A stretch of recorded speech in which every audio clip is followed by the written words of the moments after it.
warahmatullahi wabarakatuh. Berjumpa lagi dengan saya Sulhan Fatoni, mahasiswa pendidikan jarak jauh UIN Siber, Syekh Nurjati Cirebon. Terima kasih sudah menemani saya menyelesaikan tugas MK Fikih Muamalah ini.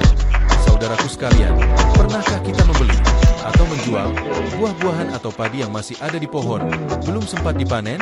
Dalam keseharian kita, praktik ini sangat umum. Pedagang datang ke kebun, melihat pohon-pohon yang berbuah lebat, lalu sepakat harga dengan pemilik kebun. Sebelum satu pun buah itu dipetik, kita menyebutnya jual beli tebasan. Dan ternyata, Islam punya panduan yang sangat jelas tentang ini. Dalil utama, Rasulullah bersabda, janganlah kalian membeli buah-buahan hingga tampak kelayakannya. Bukhari Muslim. Kalimat kuncinya, hingga tampak kelayakannya, atau dalam bahasa Arab, yabdua syalahu. Dari hadits inilah para ulama menarik satu prinsip penting, bahwa hukum jual beli tebasan tidak bisa dipukul rata. Ada perincian yang harus kita pahami bersama.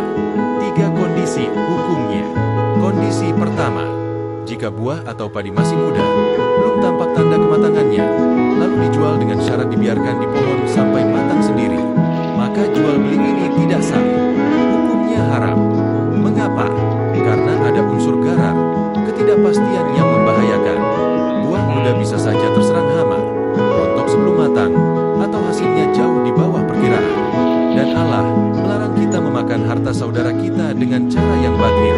Kondisi kedua, jika sudah tampak tanda kematangan, buah mulai memerah, padi mulai menguning dan berisi, rambutan mulai berwarna, maka jual beli tebasan ini boleh, sah, dan halal. Dan para ulama menjelaskan, tanda kelayakan ini tidak harus tampak di seluruh pohon. Cukup sebagian saja sudah tampak, maka boleh dijual semuanya dalam satu kebun. Kondisi ketiga, bagaimana jika kita sengaja membeli buah muda, seperti kelapa muda, nangka muda untuk sayur, atau mangga muda untuk rujak? Ini dibolehkan dengan satu syarat, buah itu langsung dipanen. Tidak boleh dibiarkan menggantung di pohon berhari-hari, karena jika demikian, kita kembali ke wilayah gharar yang dilarang. Lalu bagaimana jika sudah terjadi akad yang sah, tapi kemudian musibah datang, angin kencang, hujan lebat, atau hama yang tak terduga merusak hasil panen? Nabi bersabda, jika engkau menjual buah kepada saudaramu, lalu terkena bencana, maka tidak halal bagimu mengambil sesuatu pun darinya. Hadis riwayat Muslim. Subhanallah, Islam begitu adil. Jika musibah alam yang menjadi penyebab, maka penjual wajib memberi keringanan, mengurangi harga, atau bahkan membatalkan sebagian transaksi. Ini bukan sekadar aturan hukum.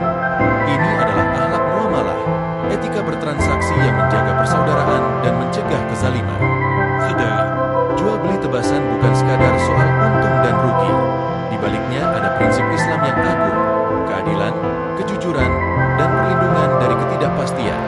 Bagi para petani dan pedagang, pastikan kita hanya bertransaksi ketika buah atau padi sudah tampak layaknya.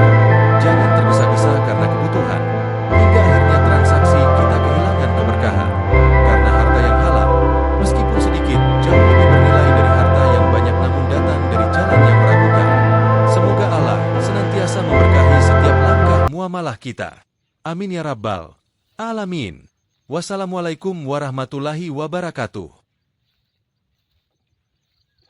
Video edukasi ini dipersembahkan oleh Sulkan Fatoni, mahasiswa PJJ PAI UIN Siber Syekh Nurjati Cirebon.